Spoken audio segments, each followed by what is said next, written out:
প্রিয় দেশবাসী, সাংবাদিক ভাইরা, 11 দলীয় জোটের সম্মানিত নেতৃবৃন্দ, আমরা আল্লাহর কাছে শুকরিয়া জানাচ্ছি যে আল্লাহ তাআলা জনগণের সামনে যারা ভোটদাতা তাদেরকে উন্মোচন করতে আমরা সক্ষম হয়েছি। বাংলাদেশে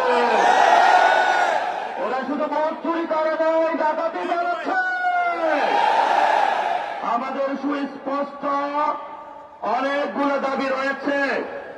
আজকে নির্বাচনের পরে 11 দলীয় যে ঐক্য রয়েছে, আমরা জনগণের সামনে উপস্থিত হয়েছি।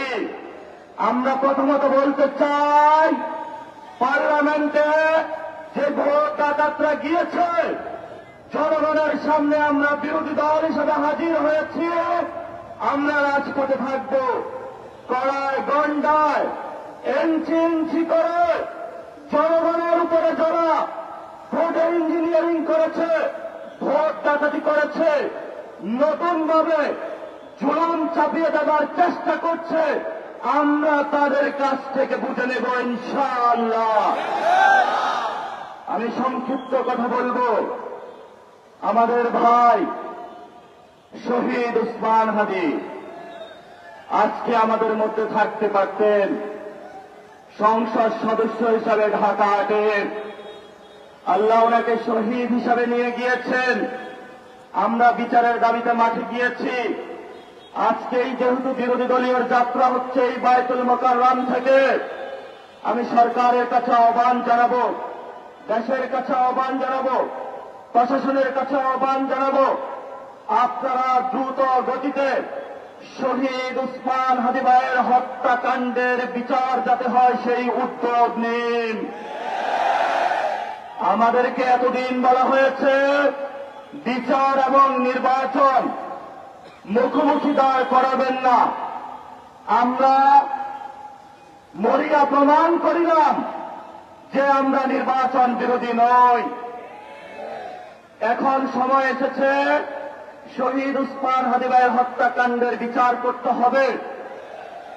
তৎকালীন সময়ে সংস্কারের নিয়ে বলা হয়েছিল, সংস্কার এবং নির্বাচন বিরোধী করার চেষ্টা চালানো হয়েছিল, ত্যাগ দেওয়া হয়েছিল, ওরা নির্বাচন চায় না। আমরা তোমাদের চোখে আঙ্গুল দিয়ে দেখিয়েছি আমরা বাংলাদেশে গণতন্ত্র চাই, তোমরা তা ভোট ডাকাতি করতে।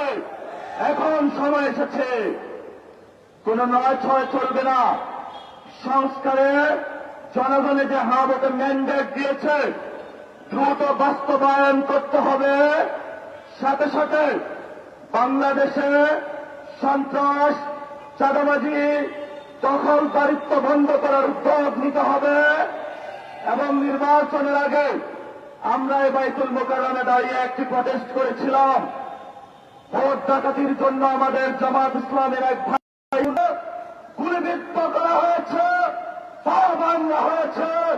প্রত্যেকটির হিসাব কড়ায় গন্ডায় আমরা ইঞ্জিনিয়ার তারেক রহমান থেকে বাংলাদেশে বুঝে নেব ইনশাআল্লাহ। আমরা একমাত্র ভয় পাই কার কাছে?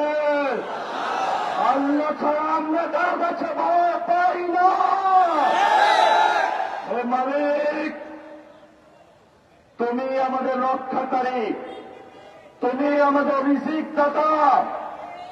যারা বাংলাদেশে জনগণ 17 বছর অপেক্ষা করেছিল, আমাদের অধিকার ছিনিয়ে নিয়েছে, রক্তঘাতির মাধ্যমে ভাইদেরকে হত্যা করেছে। আসেন মালিক, তোমার মালিকের বিচারে আমরা বিচার রেখে গেলাম। তুমি তাদের দৃষ্টান্তমূলক শাস্তি বাংলার মাটিতে জনগণের সামনে করবে। আমরা আজকে তোমার মসজিদের সামনে বিচার রেখে গেলাম।